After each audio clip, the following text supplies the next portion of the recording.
Assim, alguns encontram que a mãe queria acabar com os outros. Eu acho que assim, a da série, eles vão sempre falar sobre isso. E os evangelhos gostam bastante de falar, especialmente sobre Constantino, que foi um imperador romano. Roma, ela foi virada de cabeça para baixo pelo cristianismo, essa é a verdade, né? Porque ela passou de perseguidora a sede da Igreja Universal. O que acontece?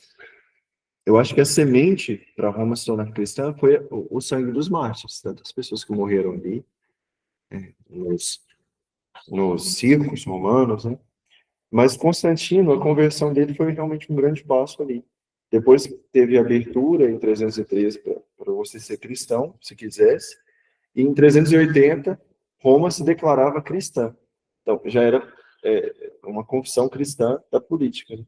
E a partir disso a igreja cresceu muito ali. E a sede da Igreja Católica Apostólica Romana está ali por causa do primeiro Papa, por causa de Pedro, que morreu e foi sepultado em Roma. Estando ali, os outros papas permaneceram ali, assim como Pedro, porque aquela era a igreja de Pedro. Pedro fundou duas dioceses, vamos dizer assim, uma linguagem mais moderna. Fundou a igreja em Antioquia, que foi o primeiro lugar onde os cristãos foram chamados cristãos, foi em Antioquia. E depois ele fundou a igreja de Roma. Então ele morreu bispo de Roma. Aí os sucessores de Pedro, os papas, sempre foram bispos de Roma. Então a sede da unidade se torna Roma. Inclusive, tem uma igreja cristã, não tem comunhão conosco, chamada Igreja Síria Ortodoxa. Tem até um padre deles que faz um sucesso no Instagram, chama Padre Caio. Não sei se vocês já viram. Faz reels, essas coisas. Eu não sei de onde ele é, mas ele é dessa igreja. Esse mesmo. Ele é um padre da igreja síria ortodoxa. Eles argumentam o seguinte: não, a primeira diocese de Pedro foi Antioquia. Então a sede da igreja tem que ser Antioquia. A sede da igreja deles é Antioquia. Mas Pedro morreu como bispo de Roma. A sede é Roma. Vamos lá para Herodes? Ó, vamos entender uma coisa. Nós temos ali o grande Herodes o Grande, né? Depois nós temos o tanto de filho dele. Vocês observam que Herodes não tinha tanta criatividade para os filhos, né? Só do Aristóbulo. Ainda pegou um nome mais diferente, coitado. Aristóbulo não aparece na Bíblia. Ele aparece em documentos históricos. Demorou tanto para escolher, escolheu errado. Pois é. O que era o diferentão não aparece na Bíblia, para ver.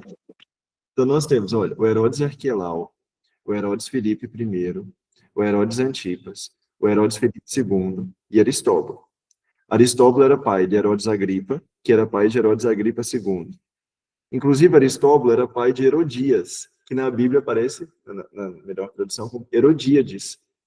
Lembra? Aqui pede a cabeça de João Batista. Que, olha, vocês observam aí uma aliança que tem? Ela foi casada com dois irmãos, com Herodes Filipe e com Herodes Antipas. A gente vai ver daqui a pouco que o Antipas roubou a mulher do Filipe. Inclusive ela era sobrinha dos dois. Vocês verem que PT. E aí, a tradição nomeia aquela mulher que dançou para Herodes gostou, a filha de Herodias, como Salomé. Essa Salomé que está aí. A Bíblia não fala se ela se chamava Salomé de verdade.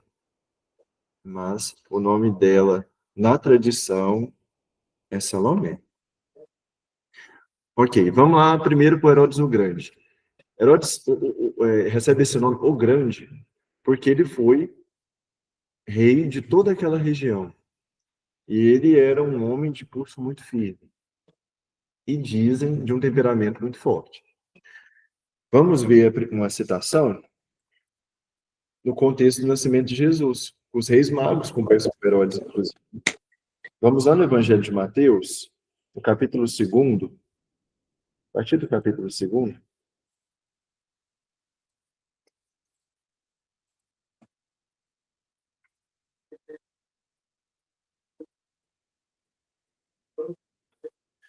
Abriram o capítulo 2 de Mateus?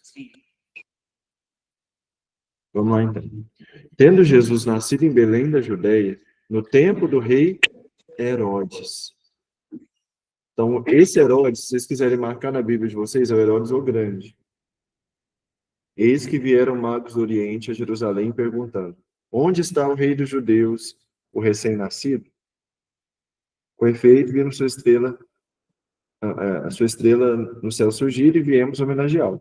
Então, esse é Herodes o Grande. Inclusive, na parte seguinte do massacre dos inocentes, é o mesmo Herodes que manda matar todas as crianças com menos de 2 anos. É o Herodes o Grande. Lá em Lucas também menciona ele. Vamos lá em Lucas? À frente. Lucas capítulo 1.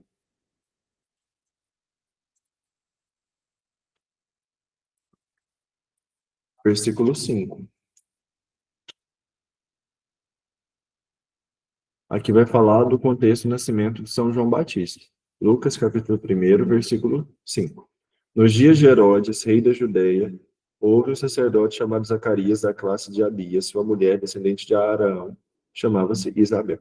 Esse Herodes ainda era Herodes o Grande. Herodes o Grande, ele morre pouco depois do nascimento de Jesus. Pouco depois.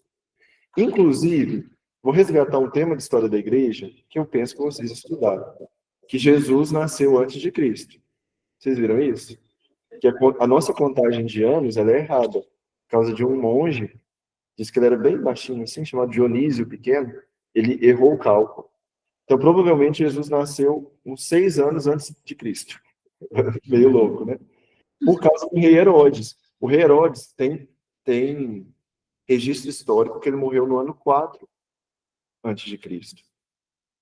Mas olha, se ele morreu depois de Jesus nascer, Jesus teve que nascer antes disso ainda.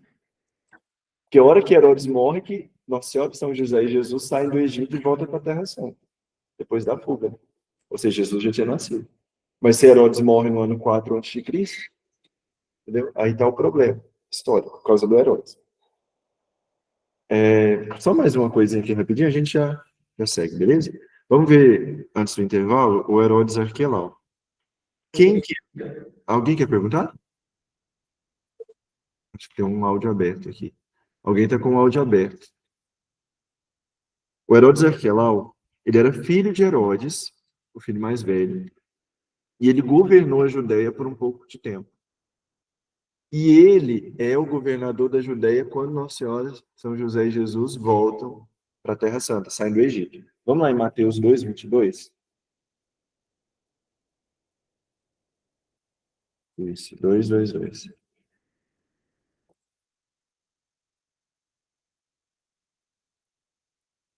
Na verdade, vamos, Mateus 2,19. Vamos começar um pouquinho antes. 2,19. Quando Herodes morreu, esse Herodes o Grande, eis que o anjo do Senhor manifestou-se em São José do Egito e lhe disse: levanta-te, toma o menino e sua mãe e vai para a terra de Israel, pois os que buscavam tirar a vida do menino já morreram. É o tal do Herodes. Ele se levantou, tomou o menino e sua mãe e entrou na terra de Israel. Mas ouvindo que Arquelau, aí, esse é o Herodes Arquelau, filho de Herodes.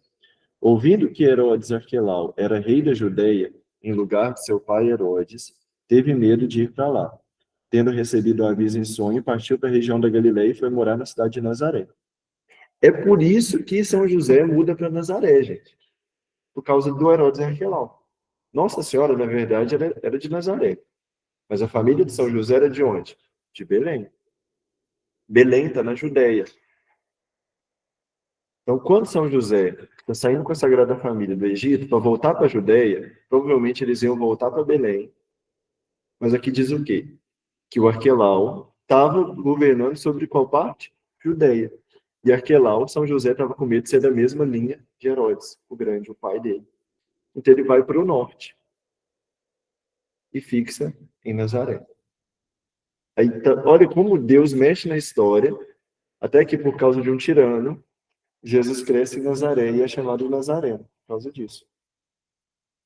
E aqui, muito interessante, que Herodes Arquelau, ele foi o antecessor de Pilatos. Por quê? O que nós falamos até agora? Na época da morte de Jesus, quem era procurador da Judeia? Pilatos. O rei da Galileia, Herodes Antipas. Mas aqui na Bíblia está falando que o Herodes Arquelau era rei da Judeia. Mas a Judeia não era governada por um procurador romano, que a gente acabou de falar, Pôncio Pilatos? Foi a partir de Pilatos, porque Arquelau não agradou Roma. Roma, depois, Arquelau tirou ele do trono e pôs Pôncio Pilatos. Por isso que Pilatos ficou na Judeia. Beleza? Vamos para o intervalo? Daqui a pouquinho a gente volta.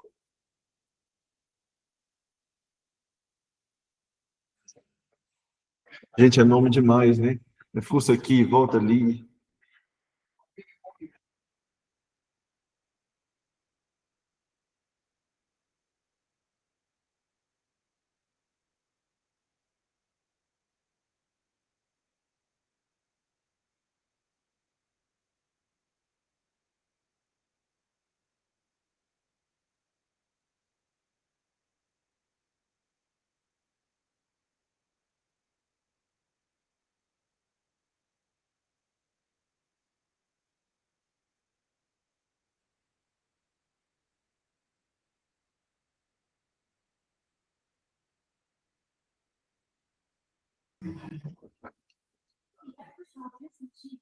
Mesmos dias.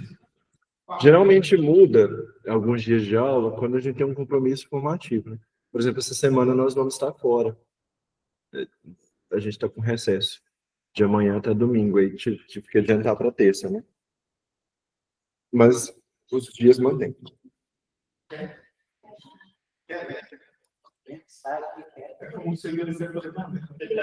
Mas, vocês que sabem? Pode fechar se quiser. Black and White. Gente, vamos voltar com os heróis aí?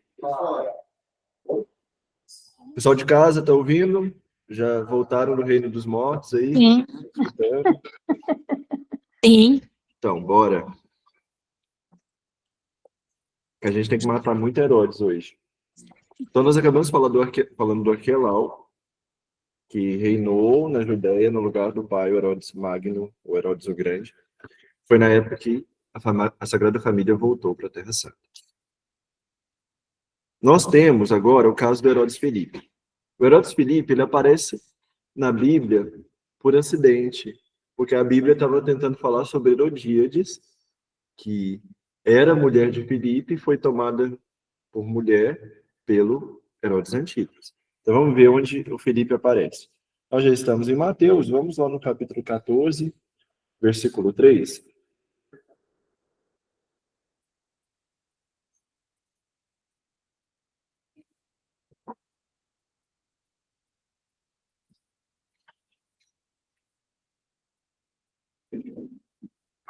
Aliás, vamos a partir do 14 inteiro, 14, versículo 1, para a gente ver que aí tem o Herodes Antipas também. Vamos lá. Capítulo 14 do Evangelho de Mateus. Naquele tempo, Herodes, o tetrarca, veio conhecer a fama de Jesus. Quem que é esse Herodes, o tetrarca? Se vocês quiserem grifar, é Herodes Antipas. Veio conhecer a fama de Jesus e disse aos oficiais: certamente se trata de João Batista. Ele foi ressuscitado dos mortos, e é por isso que os poderes operam através dele. Herodes, com efeito, havia mandado prender, acorrentar e encarcerar João, por causa de Herodíades, a mulher do seu irmão Filipe. O Filipe aí, se for para marcar, se quiser, é o Herodes Filipe.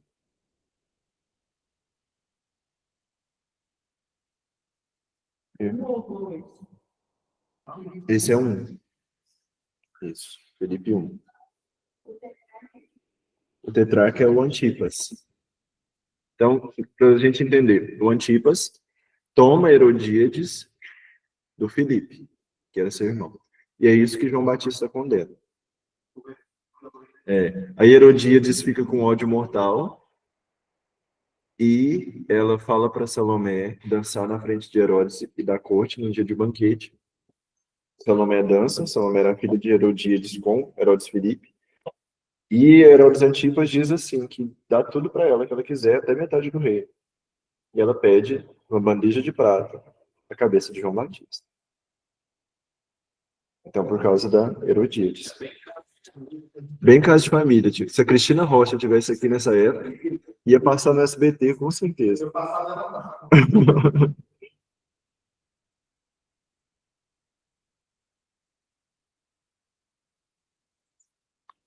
Então, o Herodes Antipas é o que vai ter mais citações dele durante a Bíblia, no decorrer das Sagradas Escrituras. Por exemplo, em Mateus 14, 1 a 12, é a morte de João Batista.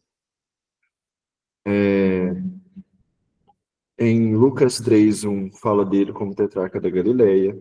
Em Lucas 9, de 7 a 9, fala que Herodes ficou perplexo com a pregação de Jesus, ele queria ver quem era Jesus. Inclusive, Jesus, ele xinga entre aspas, né? Pra vocês entenderem aqui. Herodes chama ele de raposa. Vai dizer essa raposa, Jesus fala com os apóstolos, que Herodes queria que ele saísse dali, que ele parasse de pregar. E Herodes manda um recado. Então Jesus fala, vai dizer para essa raposa, chama ele de raposa, que é aquele que furta, que devora. Esse era Herodes. Mas vamos pegar um trechinho da Paixão de Cristo, em Lucas 23, de 6 a 12, que vai falar de Herodes e Pilatos. Isso. Lucas 23, de 6 a 12.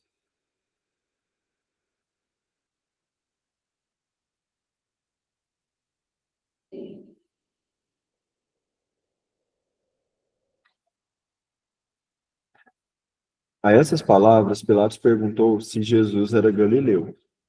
E certificando-se de que pertencia à jurisdição de Herodes, transferiu a Herodes, que naqueles dias também encontrava-se em Jerusalém.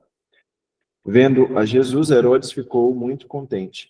Havia muito tempo que queria vê-lo, pelo que ouvia dizer dele, e esperava ver algum milagre feito por ele. Interrogou-o com muitas perguntas. Ele, porém, nada lhe respondeu. Entretanto, os chefes dos sacerdotes e os escribas lá se achavam, o acusaram com veemência.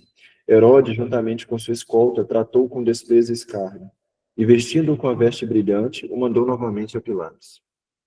E neste mesmo dia, Herodes e Pilatos ficaram amigos entre si, porque antes eram inimigos. Herodes Antipas, rei da Galileia, Pilatos, procurador da Judeia. Aqui os dois estavam em Jerusalém para a ocasião da Páscoa. E eles fazem essa troca de Jesus ali, manda de um para o outro. E até o texto fala que eles eram inimigos antes, né? Cada um era governador de uma parte, e por causa disso ficaram amigos, por causa de Jesus. Não que Jesus tenha feito nada, foi infelizmente uma situação ruim. E por que Jesus não fala nada para Herodes? Jesus fala muitas coisas para Pilatos. Eu vim a este mundo como rei. Jesus nunca falou para ninguém que era rei. E ele fala para Pilatos: Tu és o rei dos judeus? Pilatos pergunta: Eu sou, tu dizes. Então Jesus dialoga bastante com Pilatos, mas não fala nada com Herodes. Porque Herodes tinha curiosidade. Vocês observam aqui que Herodes queria ver Jesus fazer um milagre. Ou seja, ele tratava Nosso Senhor como se fosse um espetáculo. E não havia nenhuma sombra em Pilatos que motivasse a conversão. Então Jesus, acho que ele aplicou aqui muito bem aquilo que disse uma certa vez, que não se deve dar pérola aos porcos, nem jogar coisas santas aos cães. Então aqui não fala nada para Herodes, infelizmente. E aqui, gente, esses outros personagens, para nós, esses outros Herodes são mais irrelevantes. Os com um pouquinho de destaque são o Herodes Agripa I, que era neto do Herodes o Grande, filho de Aristóbulo, e o Herodes Agripa II, que era o bisneto de Herodes o Grande. Eles vão aparecer nos Atos dos Apóstolos. Inclusive, Paulo, ele encontra Herodes Agripa II, fala com ele, né? O Herodes Agripa I, ele é responsável pela morte do apóstolo Tiago. Está lá em Atos dos Apóstolos, vamos ver essa aqui? Atos dos Apóstolos 12. Atos 12, de 1 a 3.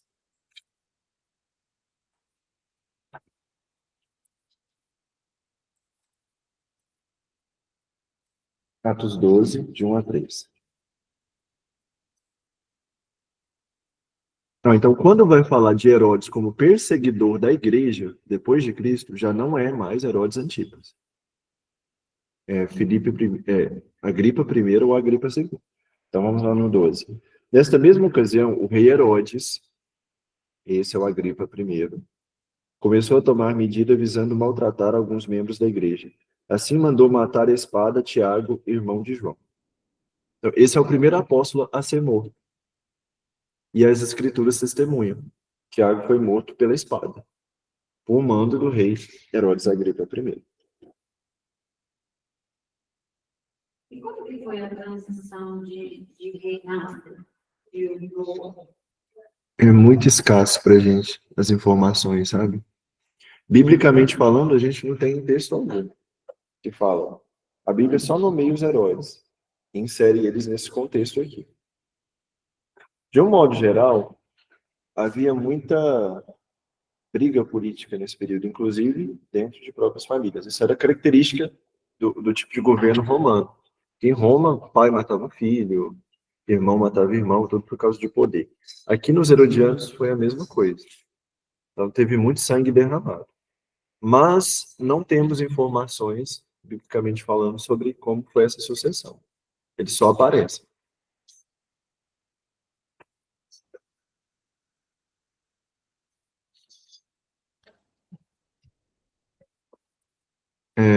Então tá. Sobre os Herodes, alguma dúvida? Acho que a gente pode voltar lá para os partidos, né? Deu para clarear um pouquinho? Que tem uma série de Herodes aí perdidos no meio da Bíblia. Não é? Nem todo gato é pardo. Como é que é? No escuro todo gato é pardo. Tem o Herodes Fura-Oi, tem o Herodes assassino, tem todo tipo de Herodes aí. Então vamos lá nos publicanos. Publicano, gente, é sinônimo de cobrador de impostos. Então, quando aparecer isso na Bíblia, vocês já vão saber. São sinônimos. E é importante saber de uma outra coisa. Ser publicano, ser cobrador de impostos, era a pior coisa para um judeu. Então, quem que eram esses cobradores de impostos? Vamos primeiro descrevê-los. Né? Roma dominava o povo de Israel. E Roma pediu alguns israelitas para trabalhar para eles. Então, alguns israelitas se tornavam funcionários do governo. E eles cobravam impostos dos próprios irmãos israelitas. E não eram impostos justos. Geralmente, os cobradores de impostos cobravam até a mais para extorquir as pessoas. E eles ficavam com excedente, entendeu? Por isso que tem até aqui no texto nosso um jargão que eles falavam na época, só os publicanos são ladrões. E por isso que ser publicano escandaliza tanto. Alguém leu o evangelho de hoje? Eu li. Zaqueu. Zaqueu era chefe dos cobradores de impostos. Ou seja, ele era o ladrão dos ladrões, gente, ali. A corja mesmo. E no final, quando ele se converte, ele fala que vai devolver o que roubou, né, até 4 vezes mais. Por causa disso, os publicanos eram verdadeiros ladrões. Então, é vergonhoso para um judeu ver um parente seu sendo cobrador de impostos. Significa, alguém está traindo a própria raça, alguém da minha família. E por isso os cobradores de impostos eram tão mal vistos na época de Jesus. E agora, a gente vê uma coisa interessante. Jesus chama um cobrador de impostos para ser apóstolo, Mateus. E Jesus vai além, chama Mateus no próprio lugar de pecado dele. Jesus passa na coletoria de impostos, Mateus provavelmente estava numa mesinha lá, numa cabine, né? Esperando todo mundo trazer dinheiro. E Jesus fala, vem e segue. E o texto ele é tão forte que diz assim, que imediatamente Mateus se levantou e seguiu Jesus. Imagina, gente, que loucura. Ah, sim. Eu imagino que foi o olhar, só pode. Que imagina aqui, nós todos estamos sentados, alguém que você nunca viu na vida entra aqui, te olha e fala, vem e me segue. E você que tinha uma vida estruturada, que ganhava muito bem, que provavelmente Mateus tinha uma casa exuberante, mas apesar disso era odiado por ser cobrador de impostos, levanta e deixa tudo para trás. Olha que loucura. E não vamos nos esquecer que Mateus é também chamado de Levi, no Evangelho, né? Então esses dois nomes se referem à mesma pessoa. Inclusive, logo após chamá-lo, Jesus vai jantar na casa dele, né? Já falei para vocês, tanto que Jesus gostava de jantar na casa dos outros. É na casa do Mateus. Hoje ele vai jantar na casa de Zaqueu, né? Ô, coisa boa. Frango caipira, tinha tudo.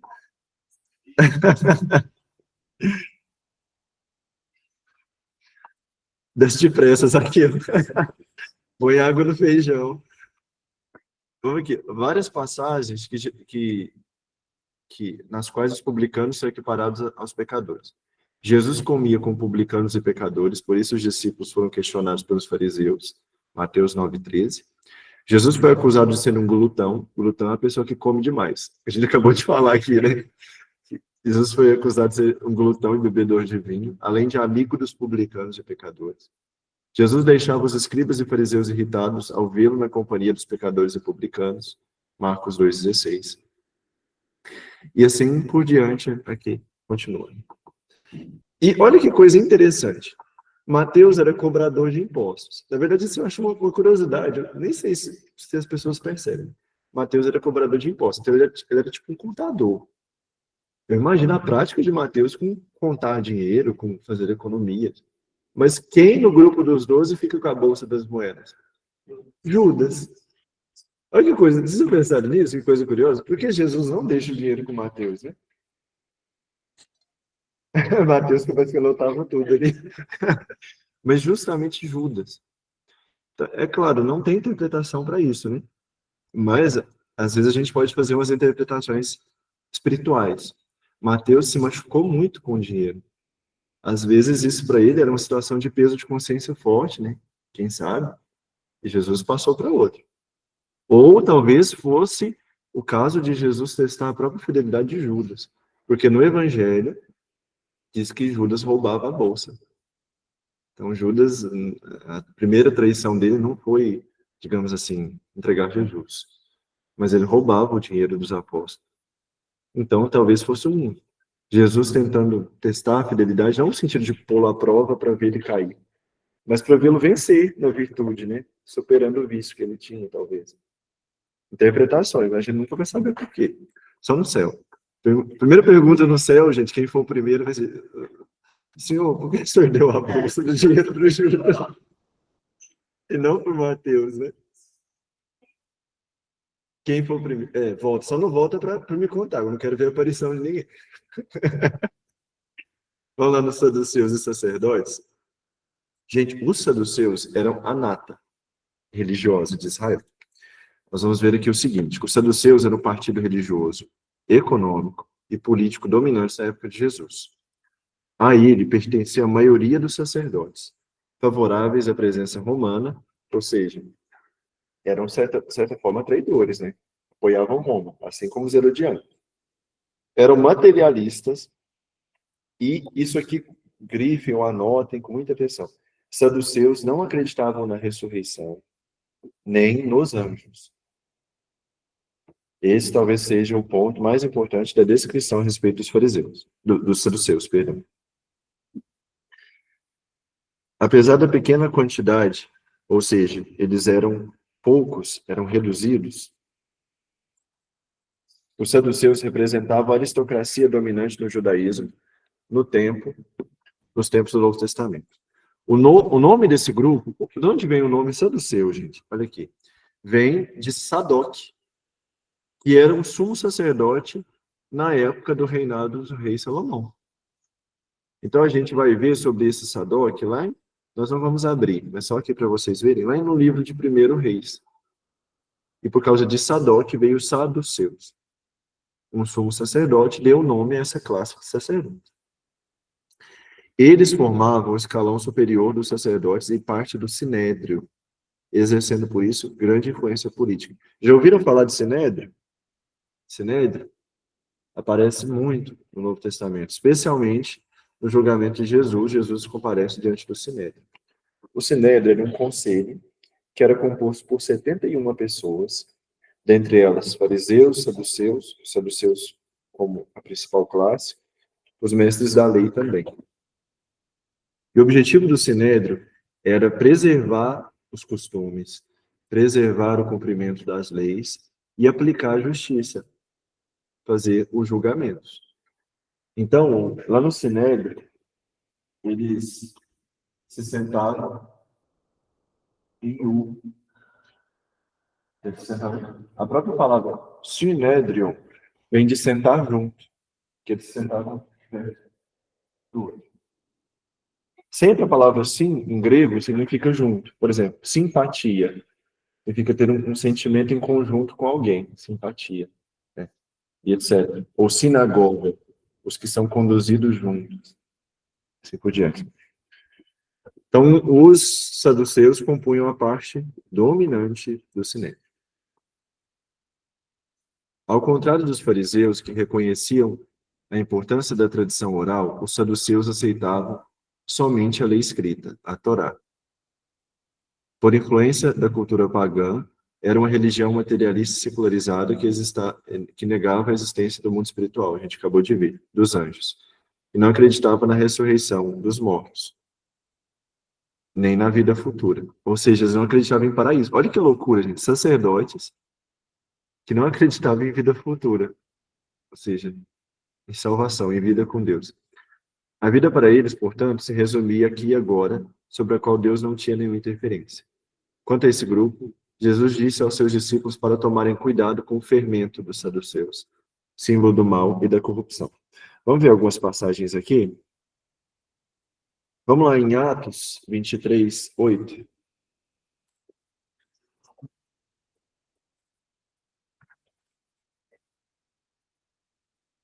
Atos 23, 8.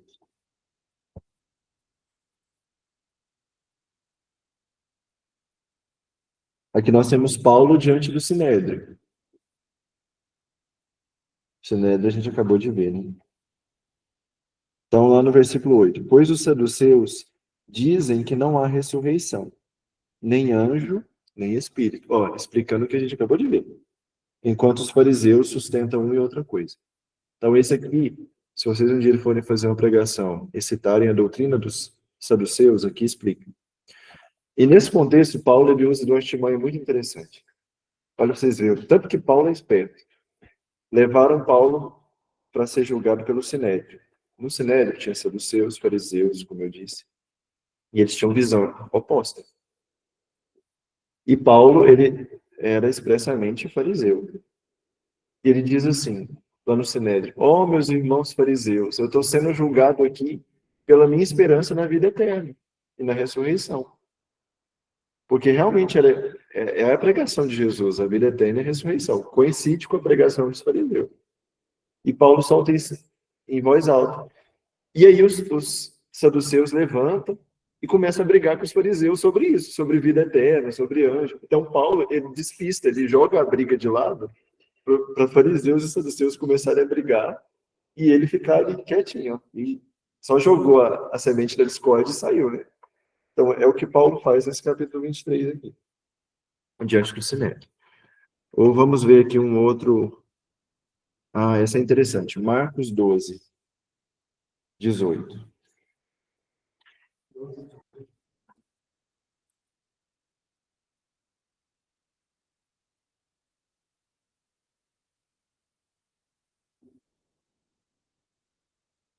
Marcos 12, 18. Então foram até Jesus alguns saduceus, os quais dizem não existir ressurreição. Ó, de novo. Os quais dizem não existir ressurreição. E o interrogavam.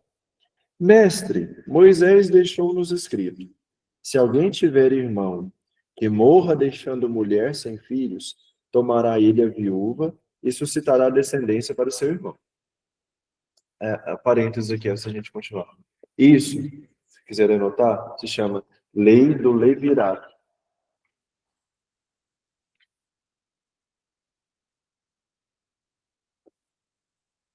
Lei do Levirato. O que significa? Vamos contextualizar. Eu, Vitor, tenho 7 irmãos. Meu irmão mais velho se casou, mas ele morreu, sem deixar filhos. Pela lei do levirato, eu teria que tomar a mulher do meu irmão, se eu fosse o segundo dos irmãos ali, eu tomaria a mulher do meu irmão como minha esposa, E eu deveria dar descendência ao meu irmão. Como assim? O filho que nascesse não seria meu. Seria como se fosse imputado ao finado, ao defunto. Ele era do meu irmão. Eu dei descendência para ele. Aí aqui os saduceus estão fazendo uma piada com Jesus, é uma chacota de certa forma, porque eles colocaram 7 irmãos, aí o mais velho se casa e morre, o segundo tem que se casar com a mulher para dar descendência, mas quando ele se casa com a mulher ele morre, aí o terceiro tem que se casar com a mulher, mas ele não consegue ter filho e morre, aí o quarto tem que se casar com a mulher, entendeu? Para cumprir essa lei do revirar. Vamos continuar. Havia 7 irmãos. O primeiro tomou a mulher e morreu sem deixar descendência. O segundo tomou-a e morreu sem deixar descendência. E o mesmo sucedeu ao terceiro. E os 7 irmãos não deixaram descendência. Depois de todos, também a mulher morreu. Na ressurreição, quando ressuscitaram, de qual deles será a mulher? Pois que os 7 a tiveram por mulher. A chacota. Os fariseus estão dizendo, os saduceus estão dizendo, perdão. Você, Jesus, prega sobre ressurreição, assim como os fariseus. Mas se essa mulher aqui em vida teve 7 maridos, casou com 7 irmãos, no céu que vocês pregam, ela vai ser mulher de quem, já que ela casou com 7? Entendeu? Esse é o sentido da chacota. E Jesus fala, agora que Jesus dá uma bronca nos saduceus, e fala que eles estão errados. Não, não estáis errados, desconhecendo tanto as Escrituras como o poder de Deus, pois quando ressuscitarem dos mortos, nem eles se casam, nem elas se dão um casamento, mas serão como anjos nos céus. O que aqui quer dizer? Jesus coloca a doutrina muito para nós. O casamento ele termina quando? Com a morte. Então, no céu, ninguém é casado. Jesus até fala aqui que serão semelhantes a anjos, né? Ou seja, essa mulher não seria esposa de ninguém. E o marido não seria marido dela.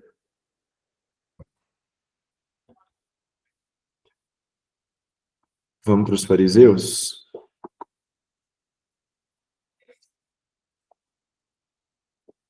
Os fariseus, que também eram chamados de separados, eram um partido leigo muito próximo ao povo. O que isso quer dizer? Anotem isso também. Saduceus eram sacerdotes. Fariseus eram leigos, não eram sacerdotes. Eram leigos estudiosos da lei. Eram admirados pelo povo, mesmo que o desprezasse. Distinguia-se pela intransigência e rígida observação da lei, além de elevado nível moral. A diferença dos fariseus com os saduceus, acreditavam na ressurreição, nos anjos, e aguardavam o Messias. Eles eram muito maiores em número do que os saduceus. Inclusive, gente, a palavra fariseu, aqui está dizendo a origem, parash, significa separar. Eles se autodefendiam como separados do povo, porque tinham um grande conhecimento da lei. Então, eles eram os super observadores da lei, então eram peritos em moral, e o povo era simples, na visão deles. Por isso, eles eram chamados de separados. Vamos para o outro parágrafo? Deixa eu ver aqui. Enfatizavam mais a tradição oral do que a literalidade da lei, além de dar grande valor às tradições religiosas. Olha as tradições deles: lavar as mãos antes das refeições, e eles até questionam Jesus e os discípulos que Jesus foi comer e não lavou as mãos. O recolhimento do dízimo. Os fariseus jejuavam com muita regularidade. Questionaram também os discípulos de Jesus por que eles não jejuavam. Está aqui em Mateus 9:14. Enfatizaram a observância do sábado. Entretanto, eram avarentos e em suas orações gostavam de se vangloriar de seus atributos morais. Vocês lembram de uma passagem que Jesus começa a condenar os fariseus? Ai de vós que gostais dos primeiros lugares nas praças, que vestis vestes com franjas, gostais de ser cumprimentados e receber os primeiros lugares nos banquetes. Lembra disso? Eles estão falando com os fariseus, porque o povo tratava os fariseus como se fosse uma casta superior. Olha para vocês verem o costume dos fariseus. Você está com a internet aí? Pesquisa no Google filactérios. Filactérios. Deixa eu escrever.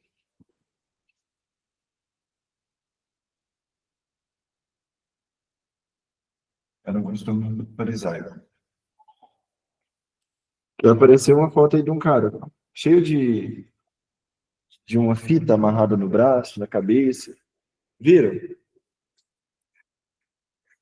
Os fariseus, eles gostavam de se mostrar observantes da lei. Então, eles amarravam trechos da Sagrada Escritura em tudo quanto é lugar do corpo. É as franjas que Jesus fala. Então, aqui nós temos os filactérios. Observe que na cabeça dele tem uma caixinha preta. Viram? E no braço, aqui, tem também uma outra caixinha. Aqui tinha um pedacinho da Sagrada Escritura. Que eles colocavam dentro, um trecho. Geralmente é a oração que a gente fala do Shema. E eles amarram no corpo para dizer que andam com a lei de Deus no coração sempre. Mas é uma coisa muito visível também. E até hoje é cultural dos judeus. Filactérios. Para a gente entender como eles eram, eles gostavam de se mostrar mesmo, observantes da lei. Vamos pegar aqui algumas passagens para a gente ver. Vamos lá em João 12. Nós não lemos João hoje.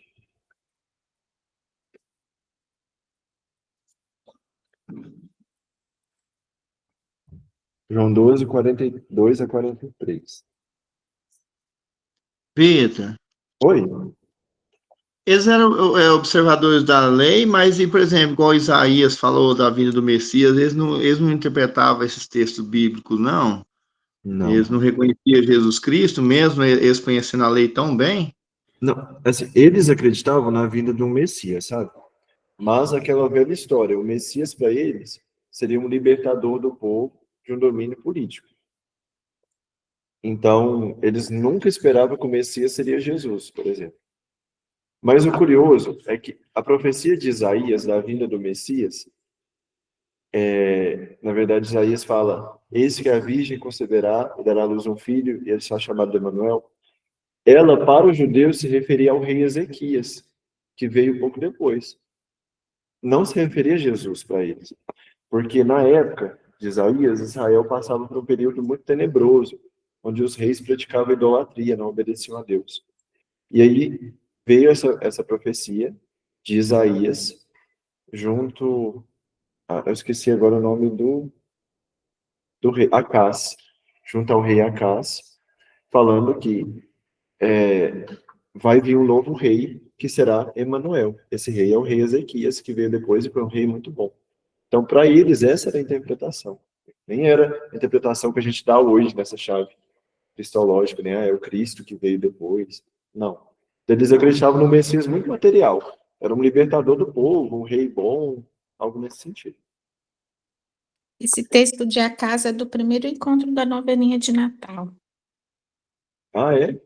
Isaías 7,14, se não me engano. Eu não estou com a passagem aqui, mas é esse texto. Inclusive, quando vocês, então, forem fazer a novena de Natal, saibam desse contexto. O rei Acás, ele sacrificou os filhos dele para o deus Moloque.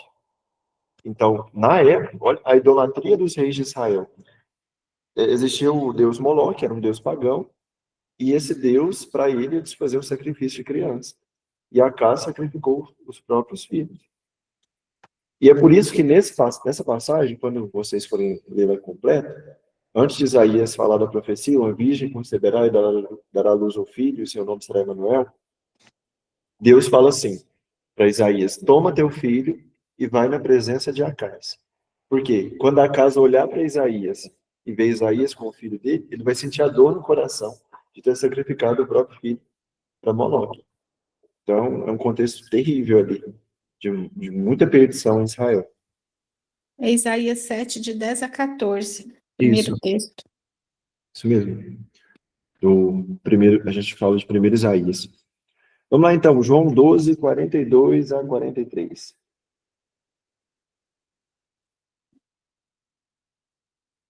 Contudo, muitos chefes creram nele, mas por causa dos fariseus não o confessavam, para não serem expulsos da sinagoga. pois amaram mais a glória dos homens do que a glória de Deus.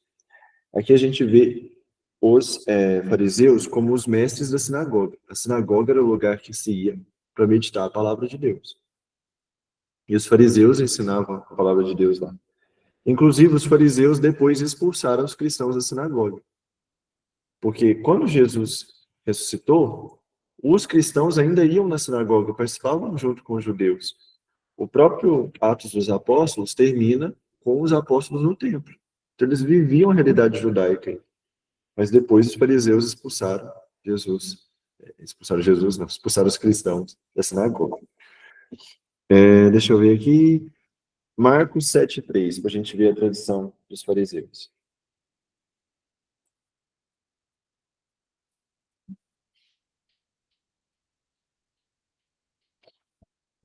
Só um parênteses, antes da gente passar aqui. Falei em templo e em sinagoga. São duas coisas diferentes. No templo, tinha o sacrifício dos animais, para aplacar a ira de Deus. Então, eles sacrificavam bois, bodes, pombos, rolinhas, tudo lá. E tinha a Arca da Aliança, que a gente já viu numa aula aqui, ficava no templo de Jerusalém. A sinagoga, ela não era uma só. O templo era só. Sinagoga existia em várias cidades. Na verdade, cada cidade tinha a sua sinagoga. Jesus até vai na sinagoga de Cafarnaum, por exemplo, no Evangelho. A sinagoga era o lugar que eles iam somente para ler e meditar a Torá, a palavra de Deus. Inclusive, a nossa missa é a união das duas partes dos judeus. Nós temos uma parte que é a sinagoga, que é a liturgia da palavra, e nós temos a parte do sacrifício, que é a liturgia eucarística. A sinagoga, a palavra, o templo, o sacrifício, para nós ver a Eucaristia. Então, Marcos 7,3. Vamos começar, na verdade, do primeiro, né? Para contexto. Ora, os fariseus e alguns escribas, vindo de Jerusalém, se reúnem em volta dele. Vendo que alguns dos seus discípulos comiam os pães com as mãos impuras, isto é, sem lavá-las, os fariseus, com efeito, e todos os judeus, conforme a tradição dos antigos, não comem sem lavar o braço até o cotovelo. Imagina, lava até aqui. E, ao voltarem da praça pública, não comem sem antes se aspergir. E muitos outros costumes que observam por tradição. Lavar o copo, lavar jarro, lavar vaso de metal, e etc. Então, aqui para ilustrar que eles eram cheios de costume, mas um ritualismo externo. Alguma dúvida sobre fariseus? Tem várias passagens sobre eles, que eles aparecem em muitos contextos. Não dá para a gente passar sobre todas, porque nós temos só 10 minutos. Inclusive, eu vou passar aqui por alto, depois vocês leem o texto, né? Os essênios, gente, são dos grupos mais interessantes. Só que, asterisco, não aparece na Bíblia. Os essênios eram uma comunidade de judeus que viviam reclusos. Já ouviram falar de monge? Os monges, ou monjas? Aqui em Patos nós temos as irmãs carmelitas, são monjas. E tem o ramo masculino que são monges. Monges são aqueles no cristianismo que deixam a vida social e vão viver reclusos, isolados em algum lugar, somente para Deus.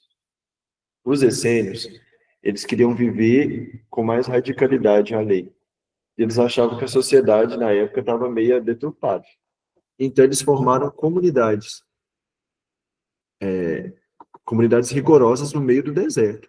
E eles viviam literalmente ao pé da letra. E eles vestiam pele de animais, comiam gafanhotos. Quem que lembra vocês? João Batista.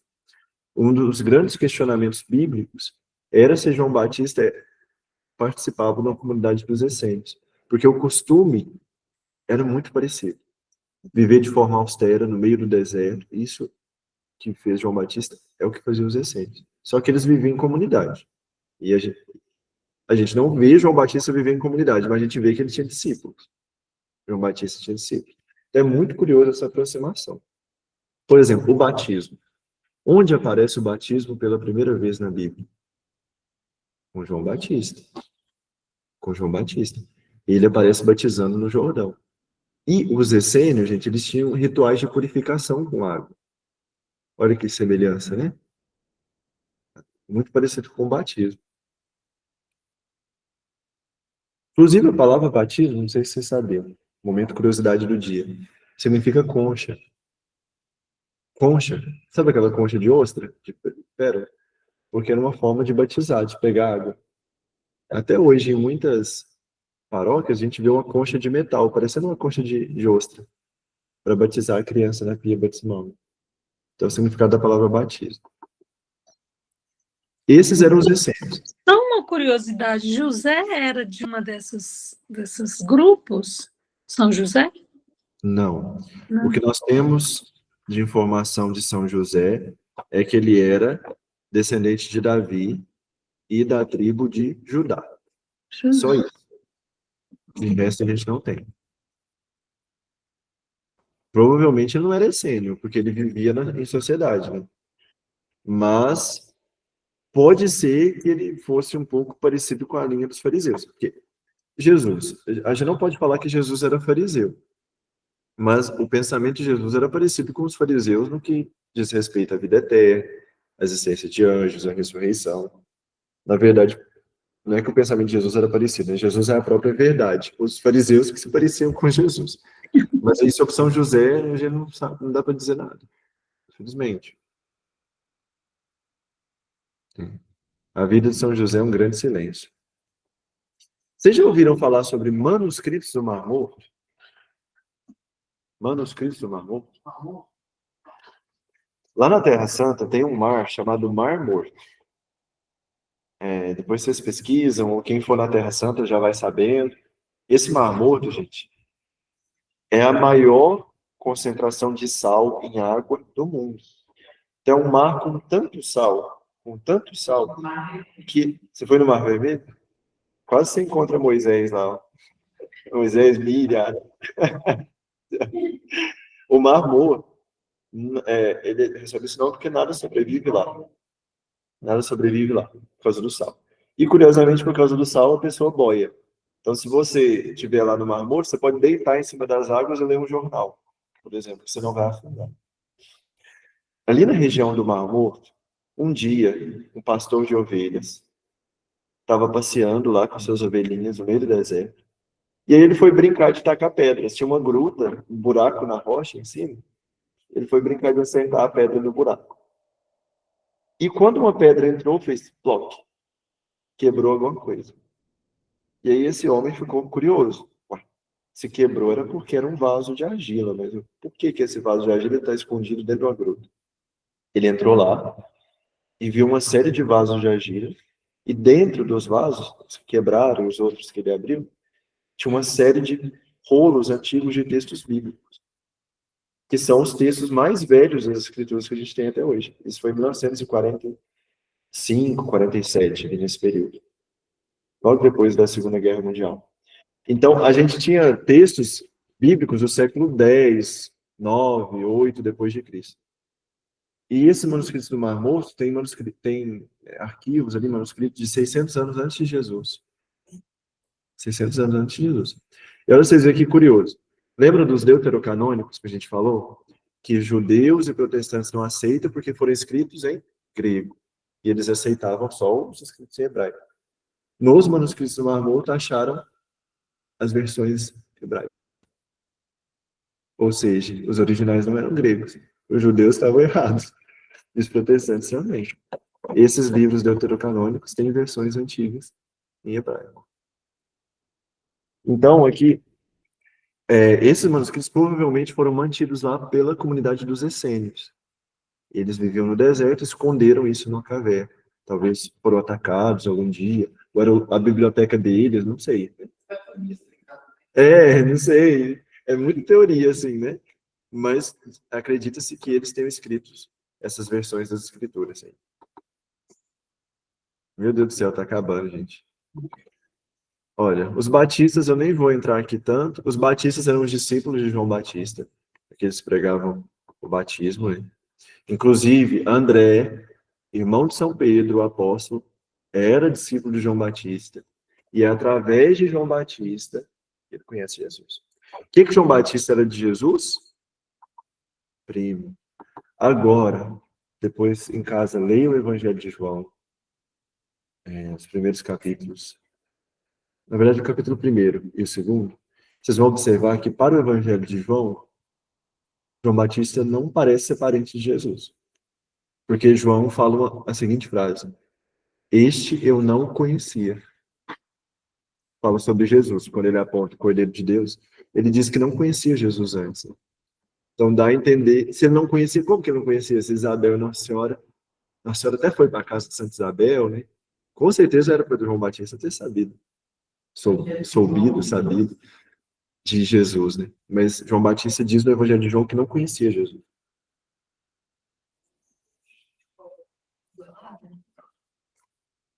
Pode ser, mas tomara que seja nesse sentido, né? Eu acredito que seja, para a gente manter a unidade com os outros evangelhos. Mas provavelmente João Batista foi para o deserto já adulto. Então ele teria que ter ouvido pelo menos falar de Cristo, né? O mínimo. Almoço na casa de Santa Isabel, chama Nossa Senhora, chama Jesus, né?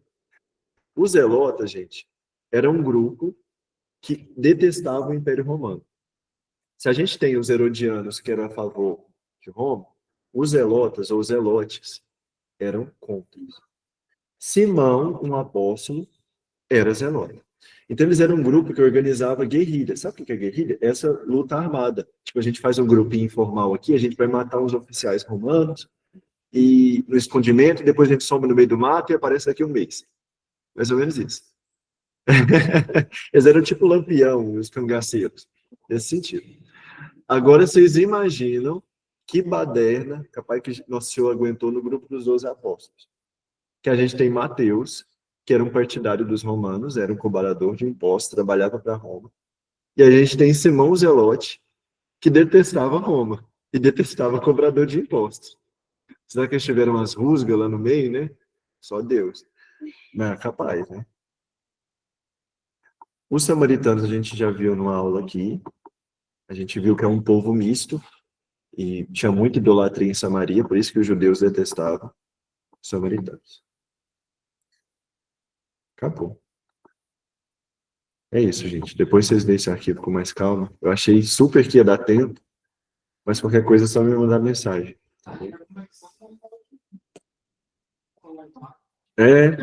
Aparece mais coisa, né? Gente, no final dessa aula eu queria muito agradecê-los pelo semestre. Foi muito bom, eu digo da minha parte, né? Conhecer vocês, estar junto de vocês e ver essa sede de conhecimento que vocês têm por algo tão belo que é a Sagrada Escritura. Então, espero que continuemos juntos. Na verdade, vamos continuar com a graça de Deus, né? Eu estava falando para vocês, mas o pessoal de casa não acompanhou, que o áudio estava desligado. No semestre que vem, vocês terão mais 4 disciplinas. Comigo vai ser escatologia, que estuda as verdades futuras, morte, paraíso, céu e inferno, morte, paraíso, purgatório e inferno, e Mariologia, nós vamos estudar Nossa Senhora juntos também. Além disso, vocês terão Pentateuco e livros históricos, Teologia Moral e Introdução ao Direito Canônico. Então, essas serão as disciplinas de vocês. Hoje é a nossa última aula. E semana que vem tem a semana acadêmica. Fica o convite para vocês virem. Só um trabalho, da minha parte, só aquele trabalho. Em breve, o boletim vai ser enviado para vocês até meados de dezembro, tá? Assim que todo mundo fechar. E sobre o começo das aulas, gente, fevereiro. Nós retornamos em fevereiro. Mas não temos uma data ainda. Mais ou menos em janeiro, a gente comunica vocês pelo grupo, tá bom? Então, nós temos férias em dezembro e em janeiro. Beleza? Então, vamos rezar a Ave Maria em ação de graças a Deus através de Nossa Senhora, pelo nosso semestre, né? Graças a Deus, tudo passou na paz. Ave Maria, cheia de graça, o Senhor é convosco. Bendita sois vós entre as mulheres, bendito é o fruto do vosso ventre, Jesus. Santa Maria, Mãe de Deus, rogai por nós, pecadores, agora e na hora de nossa morte. Amém. José, rogai por nós. Em nome do Pai, do Filho e do Espírito. Um abraço, gente, com Deus. Vamos aí. Deixa eu só parar aqui.